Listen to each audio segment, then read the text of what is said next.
आप सोच सकते हैं एक 16 साल की बच्ची जिसके साथ एक बाहुबली एमएलए ने रेप किया, बलात्कार किया, और ना कि खुद बलात्कार किया बल्कि गैंग रेप करवाया अपने कुछ साथियों से। और हम कौन सी दुनिया में, हमें लगता है कि ये हो गया। नहीं, आगे सुनिए। उसकी जब पिता ने रिपोर्ट कराने की कोशिश की, पुलिस कस्टडी में बहुत बुरी तरह से टॉर्चर करते हुए, जो आप फिल्मों में देखते हैं उतने ही से ज्यादा टॉर्चर करते हुए उसके पिता की पुलिस कस्टडी में हत्या कर दी गई। यही खत्म नहीं होता। जब किसी लॉयर ने उसका केस लड़ना चाहा, तो जब उस लॉयर की गाड़ी में बैठकर ये पीड़िता जा रही थी अपने न्याय की मांग के लिए, वो गाड़ी को 11 बार टक्कर करवा दी।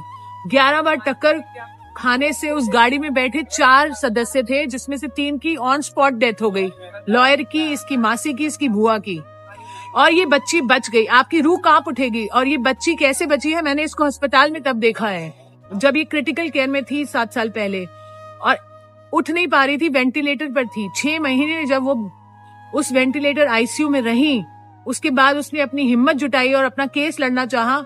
उस मुजरिम को उम्र कैद की सजा हुई। इतना कुछ खोया इस बच्ची ने। अपनी लाइफ को नॉर्मल करने लगी थी, अभी शादी की और कोशिश कर रही थी नॉर्मल होने की। हम उसके साथ थे इतने साल से, और अब क्या हुआ आप सुन के हैरान हो जाएंगे। उस आरोपी को बरी कर दिया गया।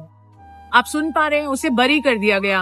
और एक्सक्यूज, ये नहीं कि बलात्कार प्रूव नहीं हुआ, बलात्कार प्रूव हुआ है, पर क्योंकि कोई कानूनी दावपेच थे जो उसे बचा सकते थे, फालतू के हाईकोर्ट ने ऐसी ऐसी दलीलें दी हैं कि आप सुन के हैरान हो जाएंगे कि वो एक पब्लिक सर्वेंट नहीं है, या फिर ये बच्ची माइनर नहीं थी, और कोर्ट के पास टाइम नहीं है। इतनी फालतू चीजें बोलकर उसे बरी कर दिया गया। आप सोच सकते हैं, आपको गुस्सा आ रहा है?